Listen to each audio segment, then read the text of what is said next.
Hello, how are you guys? Well, today Grandma would like to tell you some more about Moses. Now, you remember Moses was rescued by the daughter of Pharaoh, and so he has been raised as an Egyptian prince.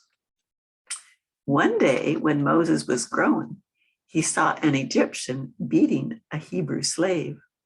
Moses felt sorry for the slave and was angry with the Egyptian, for he knew that he was a Hebrew himself. So he tried to help the slave. In defending the slave, he killed the Egyptian. Oops. Frightened, Moses hid the Egyptian's body in the sand.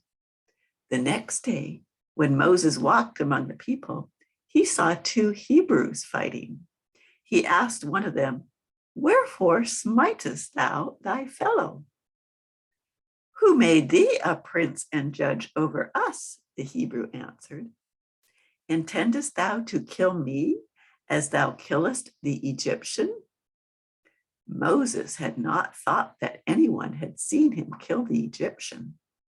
Somehow Pharaoh heard what had happened and wanted to punish Moses.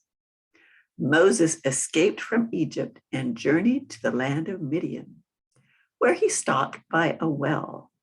While he rested, the 7 daughters of Jethro, the priest of Midian, came with their sheep to get water. The girls filled the troughs with water, but when the sheep began to drink, other shepherds came and tried to scatter the flocks. Outraged, Moses drove the men away, then helped the girls water their sheep. Jethro appreciated the help Moses had given his daughters and welcomed him into their home. After a time, Moses married Jethro's daughter, Zipporah. They had 2 sons, Gershon and Eleazar. One day, while Moses watched his sheep in a desert area called Horeb, a strange thing happened.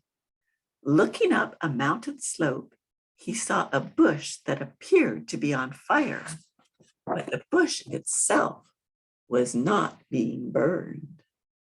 There is a picture of it.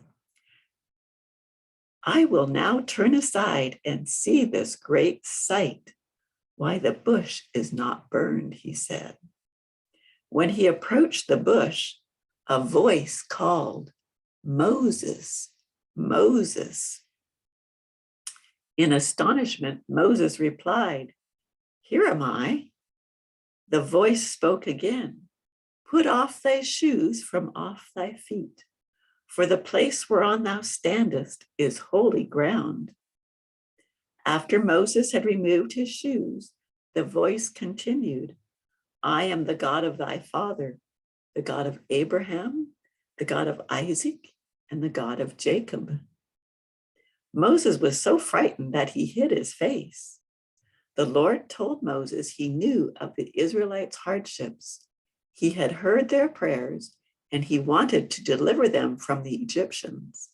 He said that he had prepared a special land for them where they would not be slaves. Moses must have been thrilled to know that his people would be freed, but he was not prepared for what the Lord said next.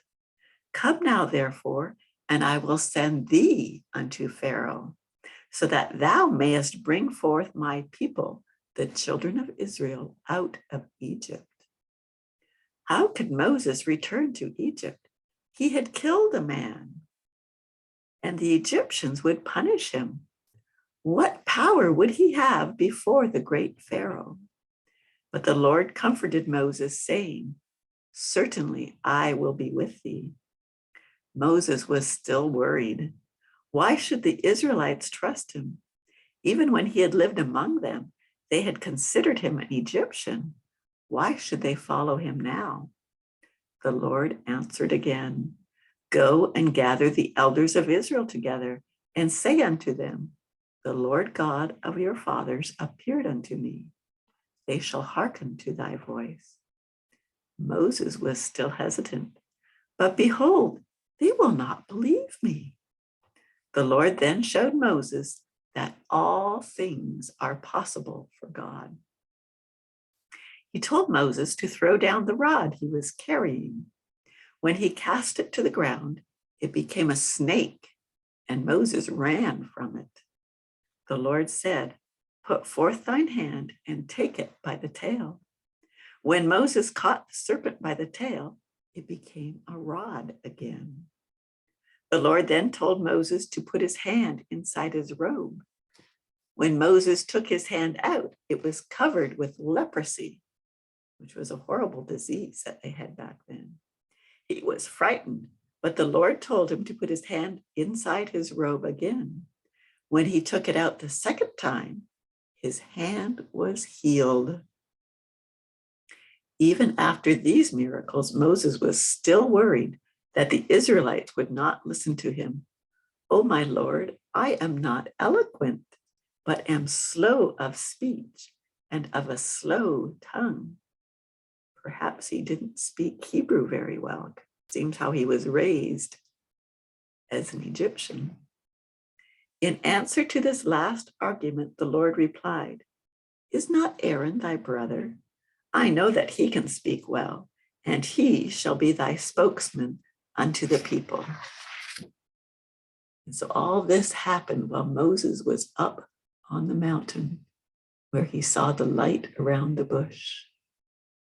And the Lord spoke to him and told him what he needed to do. At last, Moses was convinced. He prepared his family and began the long journey back to Egypt. When they neared the end of their trek, Aaron, who still lived in Egypt, received a vision. He was told to go into the wilderness to find Moses. What a joyful meeting the brothers must have had when Moses told Aaron of the work the Lord had asked them to do.